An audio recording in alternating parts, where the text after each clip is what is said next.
Let's start at 76. We'd asked the question with the fifth category of human being. And essentially we reached that place where we would have called it a prophet. And then our king just is too much for him to handle that there are such a people as prophets. So what does he do? He goes off on a tangent. He doesn't know what to do with himself. And the rabbi tries to explain to him about Moshe Rabbeinu. He tries to talk to him about the Tower of Babel. He tells him about the Tower of Babel to show him how all different nations and languages and countries have developed. There was a mix-up. People fought, they left, they kept moving. And then he says that we have the amount of years since the creation of the world until today. And what does the king respond to that? It's wonderful, such a great calendar. He couldn't believe it. He couldn't believe that there's a person who can give him an exact number of years since the world was created. Rosh Hashanah, we stand there and we say, Hayom Harat Onam, today is the birthday of the world. It's not the birthday of when Yeshua was born or when his uncle had a brit, or who cares? It's not when Muhammad traveled to a certain city. We are counting from the first moment of creation. Everything in the world started, Hayom Harat Onam. Today is the birthday of the world. It's the birthday of the world. And in order for us to have an exact counting of when the world was created, it means that we have an unbroken chain, a lineage of people from the moment that history started until today. People underestimate our Masorah, our tradition. It's not a tradition in the sense of, Fiddler on the Roof tradition. That's not what we're talking about. When we say tradition, we're not talking about Fiddler on the Roof. When we say tradition, in Jewish thought, we're talking about an unbroken chain of Jewish thought, of customs, of laws, of philosophy, theology, that have been passed down generation to generation, father to son, mother to daughter, rabbi to teacher, over time. It's an unbelievable thing. And there's no other people in the world who can parallel our feet. And the Kuzari, the king, is blown away. He says, wow, you have an exact number of years? So we asked the rabbi, well, what year is it now? And the rabbi answers him, it's the year 4,500, as you see on the bottom of page 75, and then we move into page 76, where he explains about Adam HaRishon, he explains about Noach, he explains about Shem and Ever, Avraham, Yitzchak, and Yaakov. He tells that Yaakov Avinu was the first person to have, everyone had a child. Avraham had a child, Yitzchak. Yitzchak had a child, Yaakov. Those were generations where there was a child, it was a hit or miss. There was a child who came out to be the continuation of Avraham, and a child who came out to be the arch nemesis of everything that Avraham believed in. And same thing with Yitzchak. Yitzchak had a child, Yaakov. He was the pinnacle of everything that the Avraham and Yitzchak wanted. And then you had his brother, whose brother was the exact opposite of everything that anybody would have wanted. And those two broke off and started their own nations and their own people. And Yaakov Avinu was the first person in history to do which incredible thing? To have 12 children. Every single one of them is a continuation of that divine spark that was put into Avraham, Yitzchak, and Yaakov. Every single one of them. We call them in Hebrew the Shiftei Yah, the tribes of Hashem, the tribes of God. It's an unbelievable thing. Says the Kuzari that every single one of those tribes was worthy of this level of divine connection, of what we would call prophecy. You see that? Worthy of this divine quality. Let's read the last English sentences on page 76. It was in this nation of 12 tribes that divinity settled. And this nation preserved the chronicling of mankind. In turn, we, their descendants, received this chronicling from Moshe, and we know the number of years from Moshe to the present. So we're the continuation of these people. We are the children of the Shiftei Yah. We're not just Jews, we're not just people. We are the continuation, the descendants of every one of those 12 tribes. Some of us know that we're from one of the 12 tribes. Some of us know which of the 12 tribes we're from. Every one of us, as Am Yisrael, are descended from these 12 people. And therefore, inside of us, there's some level of divinity, some divine spark that is able to connect and communicate with the Kadosh Baruch Hu. Let's read together. I don't think we've read together paragraph 48. Correct me if I'm wrong. Amara Kuzari, the king says, Zeh haperat, this detailed narration of all the stories of everything that happened, marchika machshava hara min halev me'akazav v'haskama. It removes any suspicion or falsification. You have so many details here that are verifiable that I can't believe that you would be lying. Ki davar kazeh, this thing, אי אפשר שיסכימו אליו 10 מבלי שיתבלבלו. It can't be that 10 people would sit down and get all the details right and then trick the whole world into thinking that this was their history. ויגלו סוד הסכמותם, and then they would reveal their made-up story, או ידחו דברי מי שירצה לברר אצלם דבר כזה, or they'll push off every, someone wants to know, where were you born, where do you come from, what's, all these things, they could push them away. But how long can that last, says the Kuzari? How long can people make up their own history?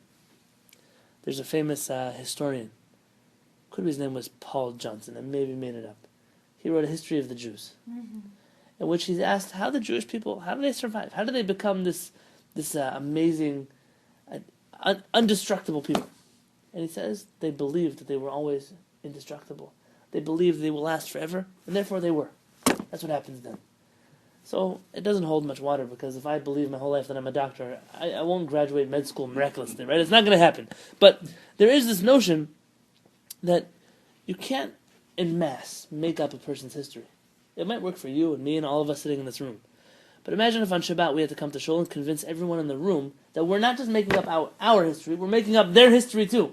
We're going to tell them everything about their grandparents, their great-grandparents, their great-grandparents. And it's obvious that they're going to catch us lying. And the things that we're not sure about, they're going to catch one of us saying something off from the other one. There's no way we can make up the same story. Kol sheken hamonim rabim, how much more so with the masses. V'aminyan karov, it's not so far away. En hakazav asher yichol lekanes elav. It's too recent of a thing for lies to slowly creep in. Amar hechaver, so the rabbi answers back. Aval Avraham Avinu haya atzmo bedor hapalaga. Avraham Avinu himself lived during the generation of the dispersion. Dor hapalaga. The Ashkenazim pronounce this as Dor haflaga. That literally means the generation that sailed off in a ship. Haflaga is the word in Hebrew used for getting on a ship and going out to sea. Hapalaga means the generation of separation, of people fighting. Pilug, peleg, and plugta is an argument in the Talmud. This is the proper Hebrew pronunciation. So what happens? Avraham Avinu lives in this generation of the Dor HaPalaga, where people start to disperse. V'nishar hu krovav, and him and his relatives were left bilshon ever avi aviv. They were left speaking the language of his grandfather Ever. Ever is the grandfather of Avraham Avinu, so he's speaking his language. V'lazeh nikra ivri, and that's why Avraham Avinu is called an ivri, a Hebrew. What does a Hebrew mean? On the other side.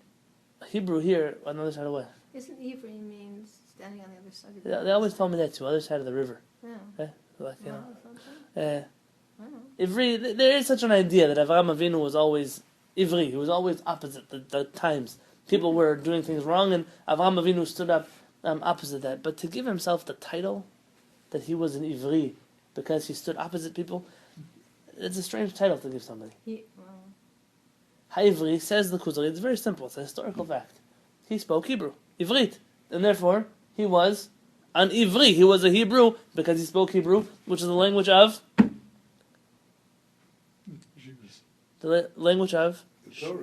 Ever, his grandfather. He spoke the language of his grandfather. It's like, they call people Yidden in Yiddish because they're Jewish, and Jewish, Yidden, Jew. It's the same. It's the name of the people based on the language which they spoke, or the other way around. The language was named after the people. People, I remember in yeshiva, I say that we speak Ivrit. No, we don't speak Ivrit. We speak Lashon Kodesh. That's what we tell us, Lashon Kodesh, which means the holy tongue. And it's not. It's a nice word that was made up, but Lashon HaKodesh isn't. It's not the original name for the language that the Jews spoke. Jews spoke Ivrit. There was such a thing as Lashon HaKodesh. Some say that it was separate than Ivrit. Some say it was the same thing as Ivrit.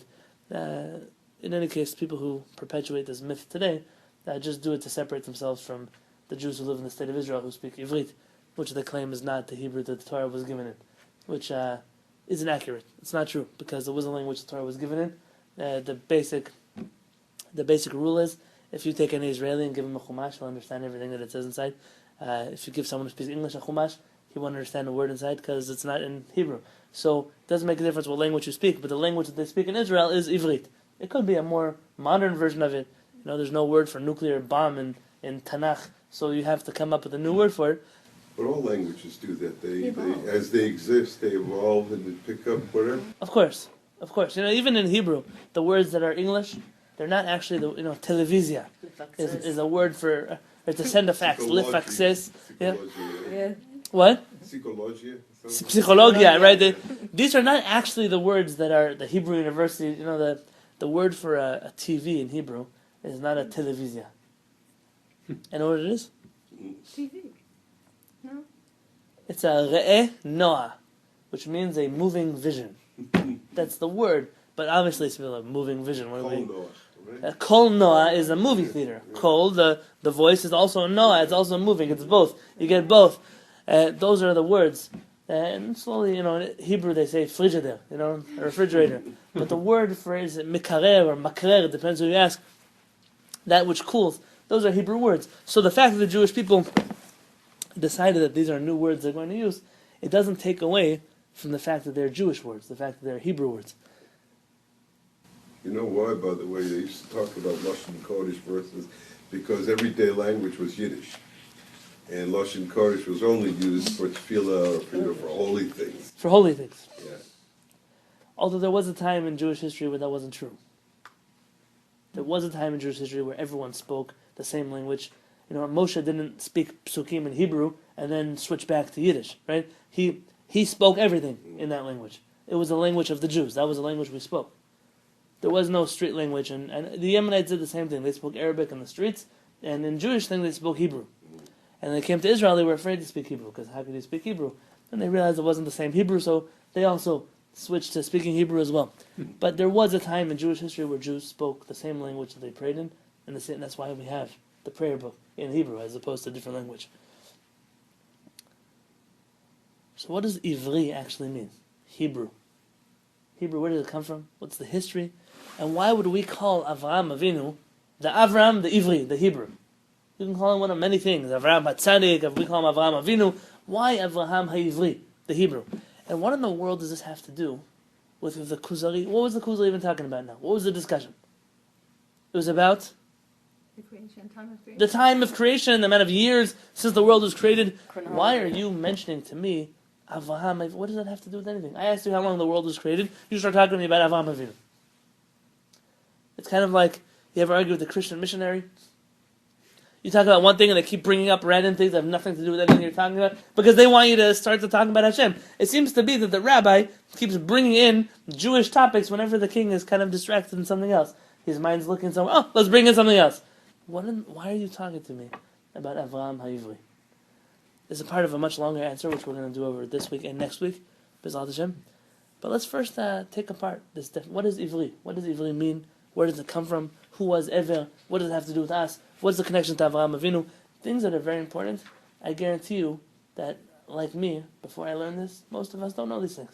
And it's very important. These are things that are yisodot. These are foundations of our faith. So let's do this together.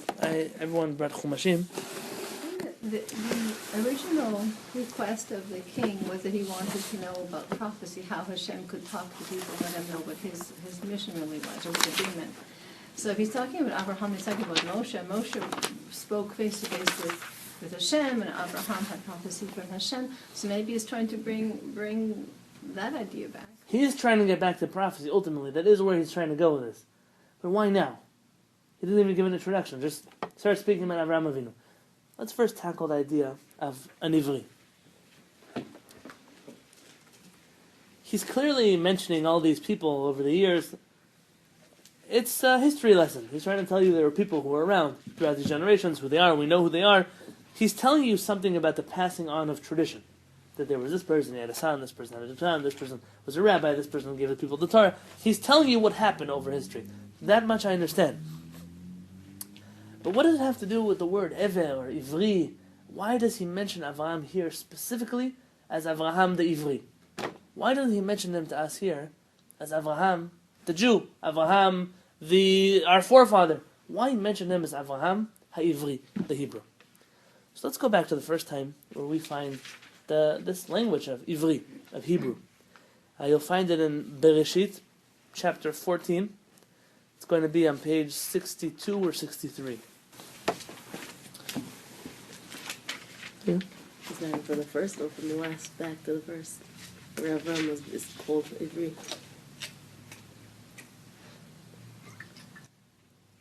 The first time we were called Ivri. Right. You're right. That Ever is mentioned before. Yeah. I'm going back to the first time we find Avraham Avinu as an Ivri. Yeah. So, let's see what's going on here in this chapter. You have a war, the War of the Kings, on page 60. Oh, yeah. Yeah? Yeah. You have Amraphel, Arioch, you have Kedor Naomer, and you have Tidal. These are the four kings that are fighting against each other. They make a war. Sdom is defeated in this war. Lot is taken a captive. Let's see what happens here. Vayavo hapalit. And there came a refugee, a fugitive. Vayeged laAvram ha'ivri. And he speaks to Avram, the Hebrew. We find here that for the first time in the Torah, speaking about Avram, we mention him as ha'ivri, the Hebrew. V'hu shochen be'elonei Mamre ha'emori. And he is living in the fields of Mamre, the Emori. Achi Eshkol, the brother of Eshkol. V'achi Aner, the brother of Aner. V'hem balei brit Avram. And they are allies of Avram. You find here the first time that Avram Avinu was mentioned as the Ivri. Whereas in other places, we just mention a man by the name of Avram. So what's so special? What does his name Ivri mean? What are we referring to when we mention Ivri? What is the root of Ivri? We mentioned who is the first Ivri? Hello. Ever, very nice. Right? We mentioned, why is Avram called an Ivri? He spoke the language of his grandfather, who was Ever, right? He spoke the language of Ever. You're going to want to use that blue book next to you. We're on page 63 in the blue book. Just be careful on the wire.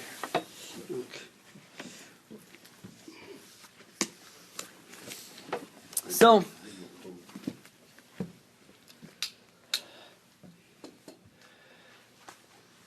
let's look in the 10th chapter of Bereshit, which is just a few pages back.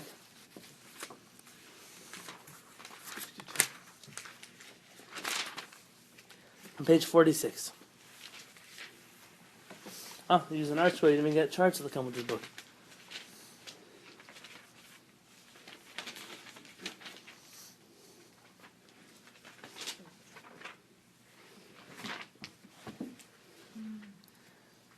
Pasuk 21, Chaf Aleph. You see, chapter 10, verse 21, it's on page 46. 46. There you see it? Or 47, depending on which side of the page. U'Lashem, and to Shem. Who was Shem?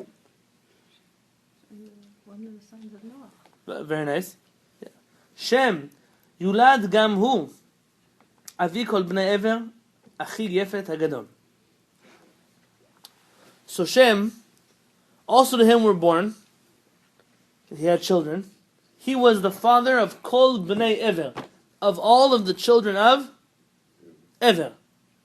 Achi Yefet HaGadol, and he was the brother of Yefet, his older brother. Let's look here on the chart to the left. You see page 47 at the bottom, there's a chart? But it says he was the ancestor of all those who lived on the other side. So Eber means those who lived on the other side. That's Art Scrolls translation. It's not what the Chumash says. There's a Chumash. I've mentioned a few times that he was the father of all of the children of Ever. Called Bnei Ever. What do Bnei Israel mean? The children of Israel, of Israel, of Yaakov. So Bnei Ever would mean The children of Yaakov. the children of Ever. That's the simple translation. Art Scroll is trying to read a little bit more into the Hebrew. Ever means those from the other side, but there's a forced translation. And just like I would get upset if in the King James Version there's a forced translation, I'm going to get upset when our scroll has forced translations too. And they drew it throughout the Chumash. The Art Scroll is one of the least accurate translations of the Hebrew Bible. You think this is in the King James? I don't think so. I don't know what it says there. I have some. Rabbi Aryeh Kaplan has a very nice translation of the Chumash. There are a few other translations of the Chumash. Art Scroll doesn't happen to follow most of the rules of Hebrew grammar when they translate the Chumash. Really? They translate the Chumash in the spirit of the Jewish people, the way we understand the Chumash. But as an academic resource, they don't use an Art Scroll Chumash. That's It's the used. Reader's Digest version. The reason. So where's the joke section? So, you'll find here the 70 nations. You have Yefet, Cham, and Shem. You see these three nations on the top? Yeah? 46 on the bottom, 47 on the bottom. See the chart? So you have Yefet, Cham, and Shem. Yeah. Shem has 5 sons, of which Aram has 4 more sons. So that means the Shem now has some grandchildren that come from Aram. Look at number 47 on the chart. Arpachshad. Yeah? You see him? Yeah. He's number 47. He has a son named Shelach, who has a son named Ever, who has a son named Peleg, who has a brother named Yoktan, right? That's his name.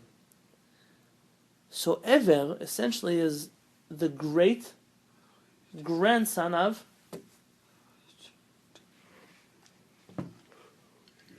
Great grandson of Shem. Shem. Oh, very nice. Right? Ever is the great grandson of Shem, who happens, Ever is also the grandfather of Abraham.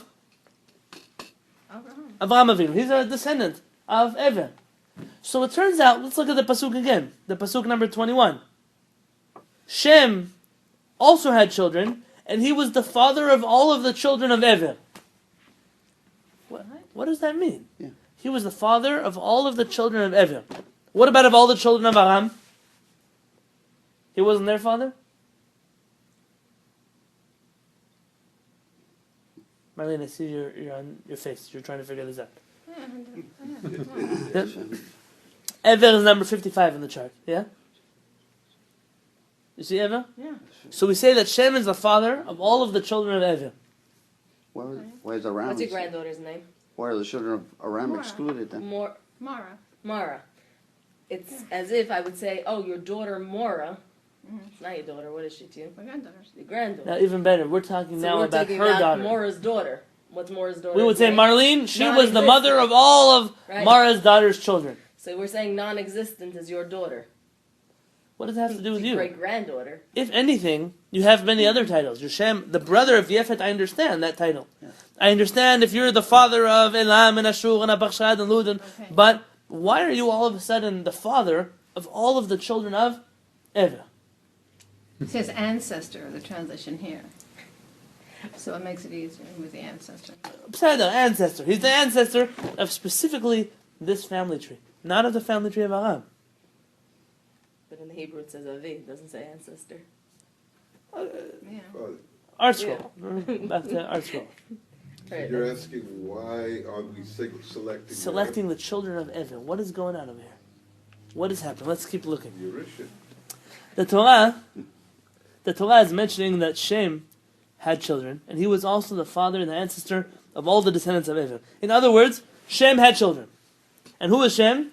Shem is the father of all of the children of his grandchildren. He's the father of all the children of his grandchild. That's who he is. That's Shem. It's a weird way to say it. Well, we also say that Yaakov is our father. I mean, Right, but we would definitely say that he's first the father of Shimon and Levi and Reuven and Yosef, and before we say that he's our father. Maybe it's It would be like saying Yaakov, he's the father of all of Marlene's kids. wow. Why are we singling you out? Aside from the fact that you're Yeah. amazing. Why are we singling you out? That's true. Yeah? Why would we single you out? What's the point? Because the Jewish It must mean there's something special about the children of Evel. It's a special nikuda. They're making a point here. That Evel has a special character trait, which he has carried over from his great-grandfather Shem. and that Ever and Shem are linked in a way that Shem and his children aren't linked. Shem and Ever have a special connection. If the Torah is going out of its way to say that Shem had children, but we're not talking about, he's not the father of those children. He's the father of his great-grandson and all of his descendants.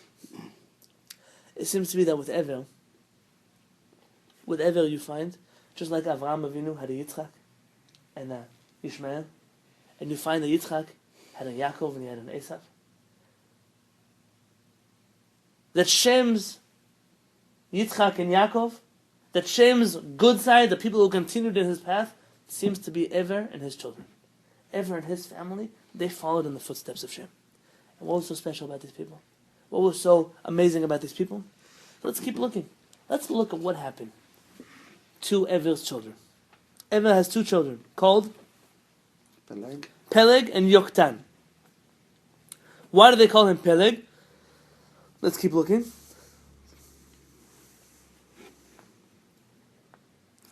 Let's read. It's on verse 24. Ve'arpachshad yalad et Shalach. He had a son named Shalach. Ve'Shelach yalad et Ever, and Ever was his son. Ule'Ever yulad shnei banim, and Ever had two children, two sons. Shem ha'echad Peleg. One was called Peleg. What does the word Peleg mean? I just told you before. The generation of the Palaga, the generation of the separation. Separation, of dispersion.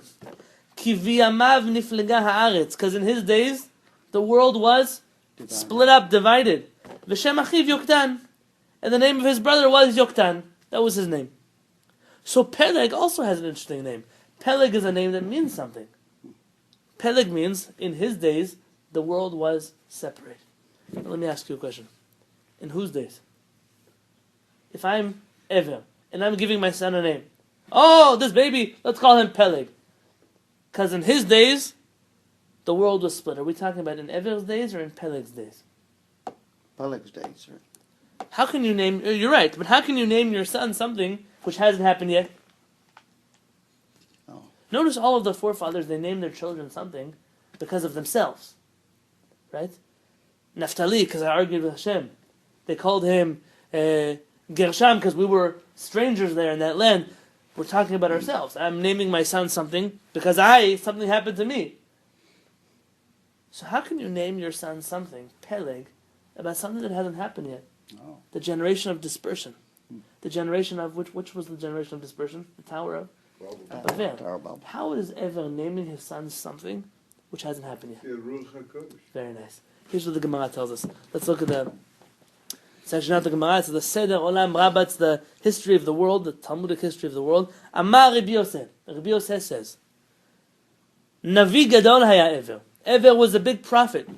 Shekara Shem b'no Peleg beruach HaKodesh. He named his son Peleg with Ruach HaKodesh. You wrote this book? Oh, you just know. Baruch Hashem. He named his son Peleg because he knew that in the future the world would be split up. Shneimar, like it says, Kim b'yamav niflega haaretz. In his days, the world was separated. It was divided. It turns out that Chazal, our rabbis, attribute a certain character trait to Ever. What is that character trait? Prophecy. Here you found it. You found a person, a descendant of Adam, a descendant of Noach, who comes out with a character trait in his blood, to be the ability to be a prophet. Yeah. Wasn't it said also about Noach that this one will relieve us from our toils when he was born? Was it about Noach? Yeah, this one Right. will reveal. Right. This one you could also say that was more of a. I'm not arguing that could be true. Noach also had just prophecy. Triggered something. Rather, I remember reading it could also be that this one is a hope. This one we hope will relieve us Right. from our suffering. Not that we know for a fact that he will. It's kind of like a prayer. Yeah. We'll name our son Shalom. Why? Because he should bring peace to the world. Right. It doesn't mean that you know for a fact he's going to bring peace to the world, and that if he brings peace to the world, then we're going to call you a prophet. I mean, it was a prayer. Here, though, Ever is actually giving a very detailed description of what is going to happen in his son's lifetime. The world will be separated. The world will be split up into two. And therefore you find for the first time here in the Torah a person who through his family genes reveals, the word in English, first time in the family that is passed down genetically, so to speak, a spiritual character trait, a character trait of prophecy, not just a physical. All of these were children of Shem, but Shem was a prophet. So he'd been prophetic. Shem had a yeshiva. He has a great-grandson who came out with that gene, the gene of prophecy. So much so that he was able to name his son a name based on prophecy. But it's interesting. It's interesting to discuss what the content of his prophecy was. Every prophet prophesies different things. And we know that if a person needs to understand a prophecy, then the person they should go to is a nicer prophet, a more gentle prophet, a kinder prophet. Tell me why? Why do we go to the... To soften the blow? Yeah, very nice. Possible, Because essentially it's given to interpretation. And a person's character very much influences the way they receive prophecy, the way they understand prophecy. We've spoken about this in other classes before. The reason why we go to Torah scholars that are righteous people is because you can have a Torah scholar who's not righteous, but his Torah will be permeated with a lack of righteousness.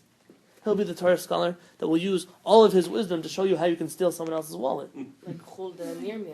Very nice. That was my source. Oh. Like Hulda, you could tell the... Go. Come on. Hulda Nirmiyahu, the Chavon. No. Why did they go to her? Tell me. The lady's always smarter. Because she was a lady and she had a midata chesed. She was a person that you could go to, and you knew that when she would interpret your prophecy, why did they go to her and not to Yirmiyahu, who was a more famous prophet? Because Yirmiyahu was a man. His prophecy is a little bit less gentle. It's a little bit more abrupt in your face, and therefore they didn't want to go to him. They didn't want to go to him. As I mentioned before, in my analysis of poskim, you'll find that halachic decisors, who are always strict, tend to be that way in their lifetime as well. Their personalities tend to be very rigid. And the people who are always a little bit more open, the people who allowed some more leeway, were always poskim, almost to a rule. I'm not making a rule, but almost to a rule, were people who were they loved people. They cared about people. They were very close to the people. And therefore they kind of carried their suffering with them. So when you see the content of a person's prophecy, it makes you wonder, why are they prophesying about separation? Why are they prophesying about dispersion? What is it that they're experiencing? If Peleg is born into a world which is going to see the world separate, in which generation does Ever live in? A generation where the world is united, where the world is unified. Shem is a great-grandfather. Ever is prophesying like his great-grandfather, but his prophecy has a certain flavor to it. Ever was the last generation of people who saw this planet before it split up, who saw this planet before people spoke different languages and had miscommunications. He was the last generation of people to live in a world where people were still just humans. I once met a guy in Jerusalem. He ripped up his passport. He said, "I am a citizen of the world." I said, "Well, good for you. Good luck getting out of the country, right? It's going to be tough for you." There is an idea we should be citizens of the world, but right now we're still living in a world of alma de pirud, a world of separation. Yeah. It's like that guy that we saw fishing. He What? was taken to court. Oh yeah, there was a guy, it's true, we saw a court case recently about this guy who he was fishing for food without a fishing license, and they arrested him, brought him to court, and he said, "Listen, I'm a citizen of the world, I'm not a citizen of your country and your laws," and essentially, according to the rules of the world, every person who's hungry is able to, and he just laughed the judge and walked out of court. And then, what do they know? What do you do with a guy like that? He claims he doesn't live in the United States of America. No, they occupied his world territory. He's a universal citizen. Now we laugh and we say it's crazy, but at the end of the day, that's where the world came from. It came from a world where people were unified. It came from a world where the world was a universal place for everybody. And Evel was the last person to see the generation. So who are his children? Who are the children of Evel? These are the people. These are the people who walk around with this nostalgia. Nostalgia? How do you say it? Nostalgia. Nostalgia. I said it First right. time. In Hebrew we say nostalgia. You see? It's another one of those words. Yeah. Where he's walking around in different cultures. They're now split up. They're around the world. They're traveling countries. See that people are speaking different languages. But deep inside their soul, they're carrying around the prophecy of their father, Evel. Evel was a person who didn't want to see separation in the world. Ever was a person who wanted to see unification in the world. Ever was a person who wanted to see one universal mankind who spoke the same language and worked together to reach a common goal. And now we can start to understand why Avram is referred to as Avram HaIvri. Not because of the language he spoke. Not because he was on the other side from other people. Avram was part of a people who carried around this burden with him. This burden of we want to see the world unified again. Avram spends his life living in a tent, trying to get the whole world to agree on something, on Hashem being existent in the world. Avram Avinu tries to teach the world about Hachnasat Orchim, about bringing people in. Avram Avinu tries to fight against this world of Sodom, this world where people can't help other people. Avram Avinu is totally on a different page. Avram Avinu is carrying around this prophecy. Call it a hope, call it a dream, call it a vision of the children of Ever, the people who want to see the world unified again. Maybe with just a few more minutes of your time, I'll show you one last point. Let's continue about the life of Peleg.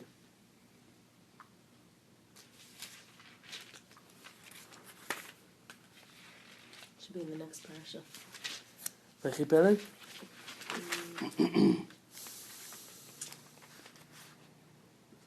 Yeah. On page 50. Yeah. On page 50, verse 18. Chapter 11, verse 18.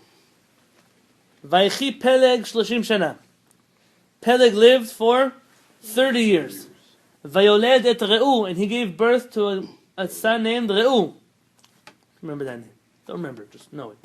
Vayechi Peleg achei holidot Reu 9 shanim u'matayim shana. He lived after that for this amount of years. Vayoled banim u'vanot, and he had more children.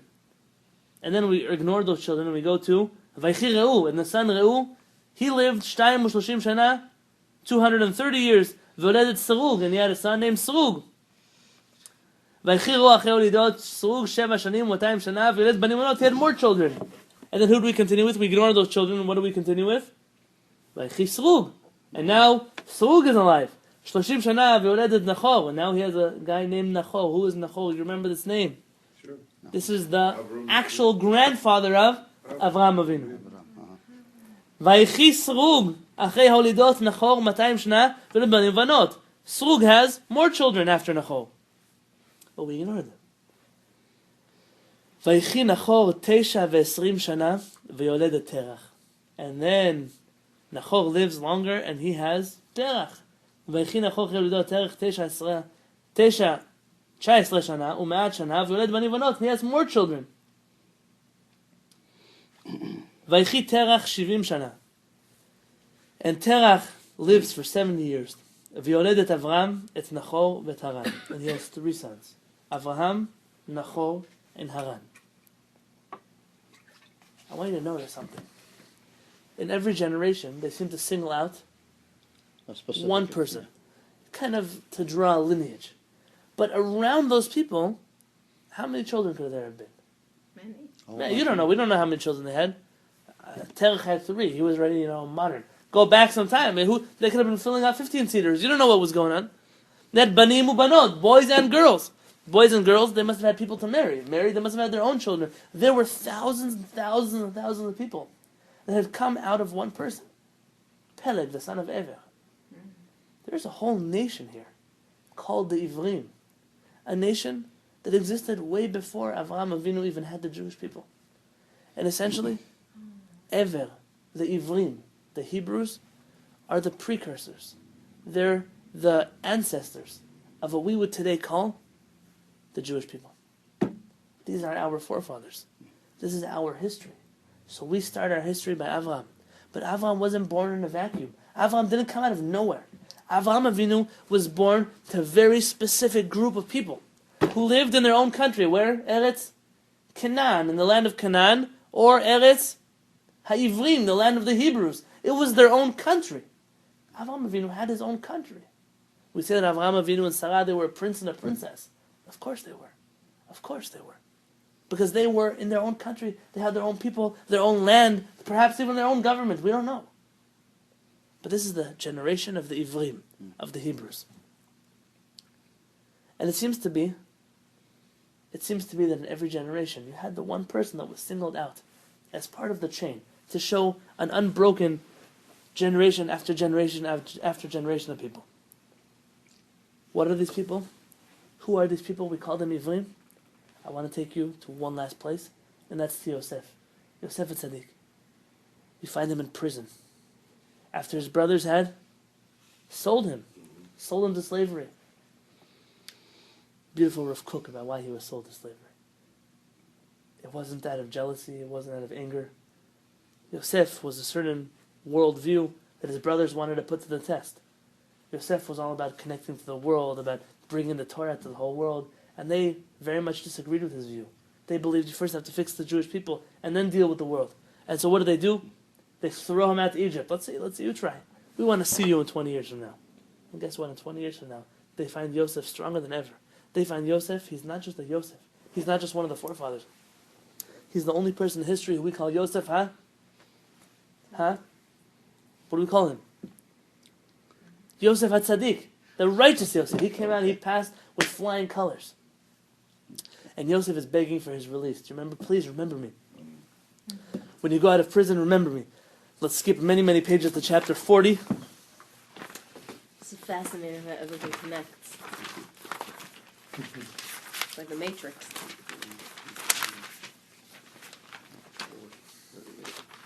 What's interesting is also the mentioning that these patriarchs, we call them that, had other children.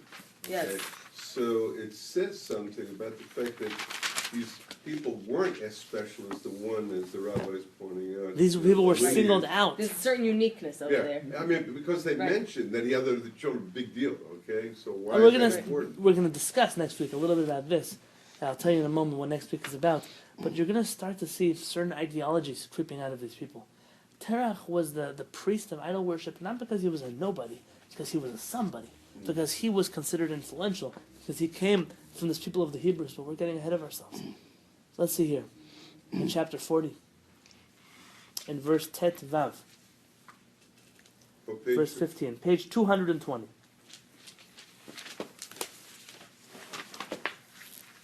Joseph HaTzadik is speaking to the baker, if I'm not mistaken. Uh-huh. The Sarah Mashkin. Sarah Mashkim? Yeah. The baker dies. Yeah. So the chamberlain of the cupbearers. I'll tell you, Marlene doesn't say that in Hebrew either. Yeah? He tells the Sarah Mashkim is the guy who pours arak at shul. So, he says, Ki gunavti. I was kidnapped. I was stolen. But from here you know that when it says lo tignov in the Ten Commandments, it does not mean it do not steal. It's not one of the Ten Commandments not to steal.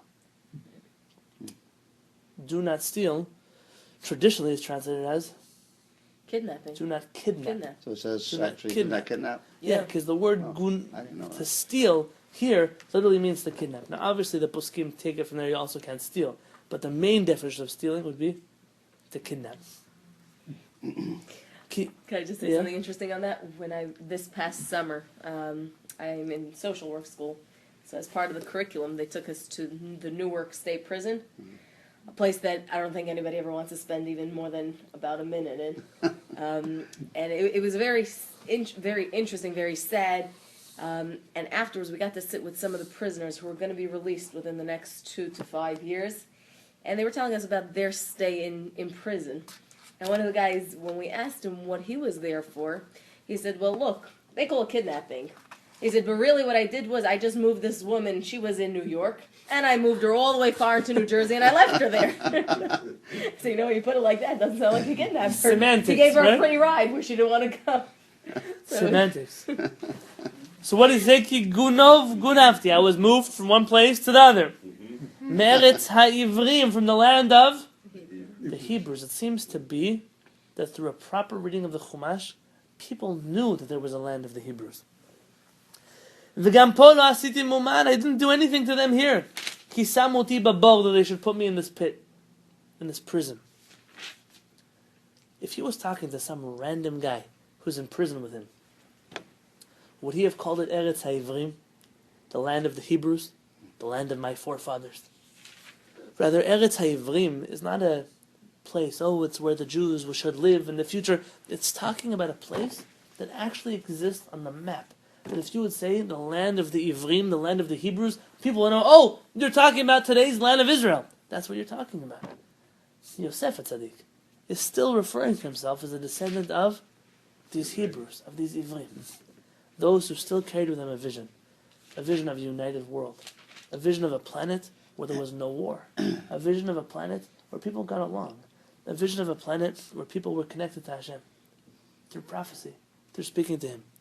And essentially the king of Kuzari is getting himself into something that he has no idea.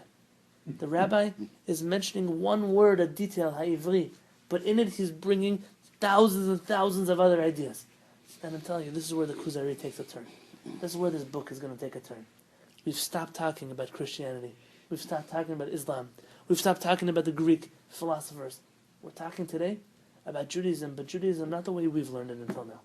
Judaism that has history. Judaism that started way back before Avraham Avinu.